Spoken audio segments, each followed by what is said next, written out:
ఇప్పుడు పాటలు రాసుకోవచ్చు. అందులో తప్పులేదు. దాసరి నారాయణరావు గారు కూడా పాటలు రాశారు. జరిగిందే. జరగని విషయం ఏం కాదు. హ్మ్. అయితే నేను ఇందాక చెప్పినట్టు కన్సిస్టెన్సీ ఎంతవరకు ఎన్ని సంవత్సరాలు మెయింటైన్ అవుద్దనేది కాలమే చెప్తుంది. అంటే అన్నీ తానైతే కొంచెం డిఫరెన్స్ వస్తదంటారా? రిపీట్ అంటే అవుతదా? కథ తను కన్సీవ్ చేశారు కాబట్టి, ఆ కథ తాలూకు అవగాహన ఆయనకే ఎక్కువుంటుంది. ఇక్కడ రైటింగ్‌లో ప్రొఫెషనలిజం కంటే కూడా, ఈ కథకి ఇది కావాలి అనుకున్నప్పుడు రాయగలిగే విద్య మన దగ్గరున్నప్పుడు రాయడంలో తప్పులేదు. చాలు. పాటల రచయితగా మంచి పొజిషన్‌లో ఉన్న మీరు, హ్మ్.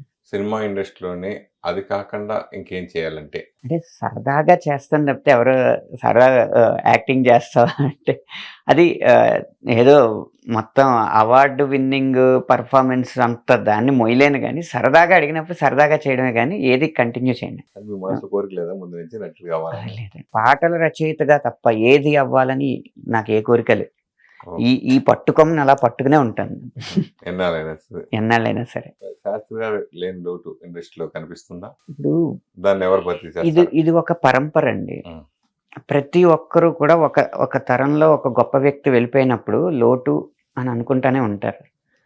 అది ఎలా కొనసాగుతదంటే ఎప్పుడు నన్నయ్య భారతం వదిలేసిన తర్వాత ఇంకెవరు రాస్తారు భారతం? నన్నయ్య లాంటి పండితుడు ఆంధ్ర శబ్ద చింతామణి రాసి అసలు తెలుగు అన్నదానికి ఒక పరిధిని ఏర్పరిచి తెలుగు పరిధి పెంచి భాషను డిజైన్ చేసిన వ్యక్తి ఆయనే 3 పర్వాలు రాసి వెళ్ళిపోయిన తర్వాత ఇంకెవరు రాస్తారు అన్నారు. తిక్కన వచ్చి 15 పర్వాలు రాశారు.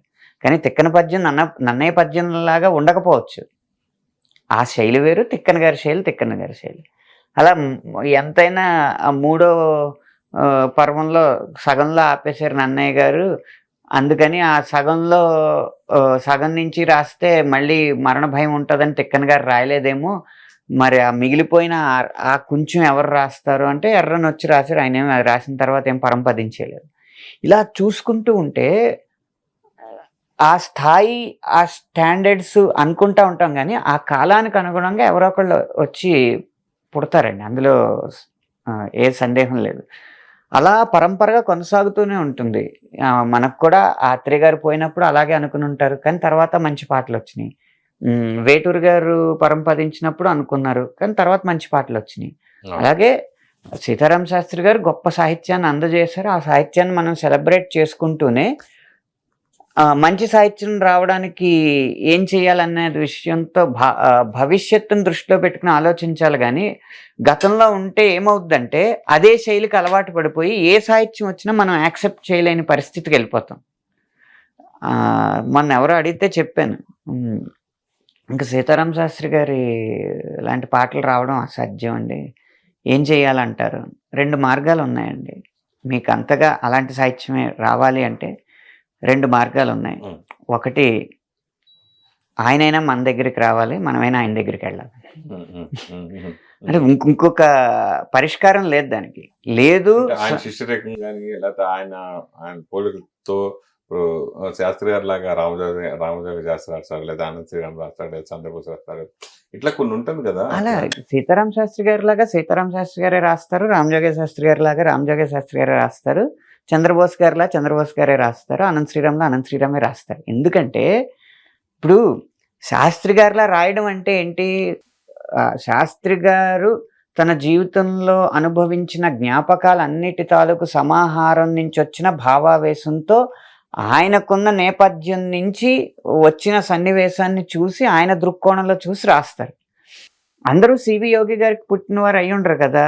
అందరూ టెలికాంలో పనిచేసిన వాళ్ళు అయ్యుండరు కదా! అందరూ మెడిసిన్ మధ్యలో వదిలేసిన విద్యార్థి అయ్యుండరు కదా! అందరూ ఆర్ఎస్ఎస్‌లో కొంతకాలం పనిచేసినోళ్ళు అయ్యుండరు కదా! అందరూ విశ్వనాథ్ గారి పరిచయం అయ్యుండదు కదా అందరికీని.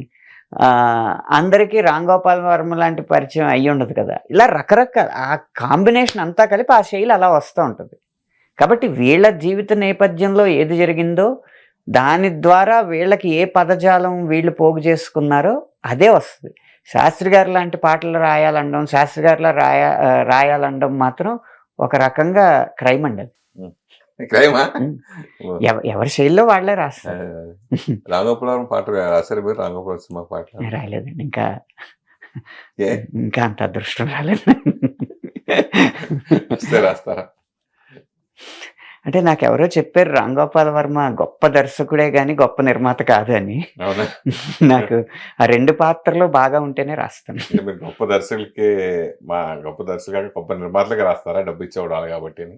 అంతే 2 ఉండాలి. గొప్ప సన్నివేశం ఇవ్వాలి, గౌరవ వేతనం కూడా గౌరవప్రదంగా పారితోషికం ఇవ్వాలి. ఏం లేదు, ఇప్పుడు రాంగోపాల్ ప్రతి దానికి కళ్యాణ్ బాబు మీద ఇలా పవన్ కళ్యాణ్ గురించి ఇట్లా ఉంటారు.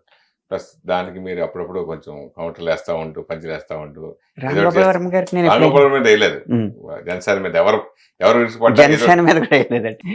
నేను చిరంజీవి గారిని ఎవరో అవమానించిన సందర్భంలో స్పందించాను అంతే. ఎందుకంటే ఇప్పుడు పవన్ కళ్యాణ్ గారి మీద పూర్తిగా పవన్ కళ్యాణ్ గారిని ఎవరైనా అన్నా నేను స్పందించాలన్నా నేను ఆయన దగ్గరగా చూడలేదు. కానీ చిరంజీవి గారిని చాలా దగ్గరగా చూసానంటే ఆయన మనస్తత్వం తెలుసు. ఆయన నన్ను మొదటి అవకాశం ఇచ్చినప్పటి నుంచి ఈ రోజు వరకు ఆయన వ్యక్తిత్వంలో ఉన్న ఆ సమతుల్యత అంతా నాకు తెలుసు కాబట్టి అవగాహన ఉన్నప్పుడు స్పందించాలి. ఇప్పుడు పవన్ కళ్యాణ్ గారి జీవితంలోకి నేను ఎప్పుడు తొంగి చూడలేదు, ఆయనతో పరిచయం తక్కువ అన్నప్పుడు ప్రతిసారి స్పందించడానికి నాకు అర్హత ఉండదు కదా. మీ పెద్దనాన్నగారు ఆయన పార్టీలో ఉంటూ మా పెద్దనాన్నగారు కూడా ఆయన మీతో ఉంటుంది కదా కొంచెం ఉంటది. కానీ నిజంగా మా హరిరామ్ జోగయ్య గారి రాజకీయ అభిప్రాయాలకి నా రాజకీయ అభిప్రాయాలకి నక్కకి నాగలోకానికి ఉన్నంత తేడా ఉంది. ఆయన ఏకీభవించారు ఆయన విషయాలు? అసలు ఏకీభవించింది చాలా విషయాలు. ఎందుకని? ఆయన ఒక సందర్భంలో ఆయన జీవిత చరిత్రలోనే ఒక పేజీలో నేను చదువుతూ నేరుగా ఆయనతోనే అన్నాను అన్నమాట. అదేంటంటే ఆ ఎపిసోడ్ సోనియా గాంధీ పార్టీ పగ్గాలు చేపట్టాలి, సోనియా గాంధీ రాజకీయాల్లోకి రావాలి అని చెప్పి నేను ఎమ్మెల్యే సమరసింహారెడ్డి రిలే నిరాహార దీక్షలు చేసాం, మేము కూడా పోరాడాం ఆవిడ పార్టీ పగ్గాలు చేపట్టాలని అని ఏదో ఎపిసోడ్ రాశారు. ఎందుకు రాశారండి అది? మరి లేకపోతే అప్పుడు కాంగ్రెస్కి ఇంకో ఆప్షన్ లేదండి. ఏ నాయకుడైనా మొదట దేశం భవిష్యత్తు, తర్వాత పార్టీ భవిష్యత్తు, తర్వాత తన భవిష్యత్తు, ఈ ఆర్డర్లో చూడాలి కదా. మీకు దేశం కంటే పార్టీ భవిష్యత్తే ఎక్కువ ముఖ్యం అనిపించింది ఆ సందర్భంలో. అందుకని నేను ఏకీభవించలేకపోతున్నాను. దానివల్లే ఈ దేశం యొక్క తత్వం, ఈ దేశం యొక్క నైసర్గిక స్వరూపం, ఈ దేశం యొక్క సనాతన వైభవం, ఈ దేశం యొక్క అంటే ఈ దేశంలో ఉన్న విలువలు, ధర్మాలు, వీటి మీద ఏమాత్రం అవగాహన లేని ఒక వ్యక్తి కేవలం కుటుంబ నేపథ్యం ఉంది కాబట్టి, పార్టీ నిలబడుతుంది కాబట్టి పగ్గాలు చేపట్టాలన్నంత తక్కువ ఇదిగా ఎందుకు ఆలోచించారు? ఒక 100 సంవత్సరాల దేశం భవిష్యత్తు ఎందుకు ఆలోచించలేదు? హిట్ టీవీ యాప్, ఇందులో short news, live news, entertainment shows, movies, digital magazines తో పాటు మీ జిల్లా వార్తలను కూడా ఫ్రీగా చూడొచ్చు. ఇంకెందుకు ఆలస్యం?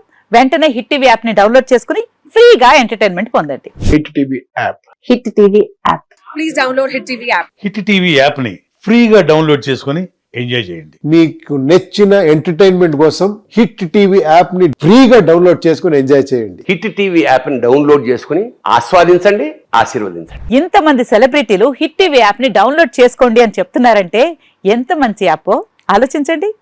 అమెరికా అమెరికా అమెరికా అమెరికాలో చదవాలనుకునే వాళ్ళకి విశ్వసనీయమైన పేరు మన శౌర్య కన్సల్టెన్సీ. UK లో 1 year masters. UK లో 1 year masters. 2 years work permit up to 5 years visa. Contact Saurya Consultancy. Contact 89851 89851.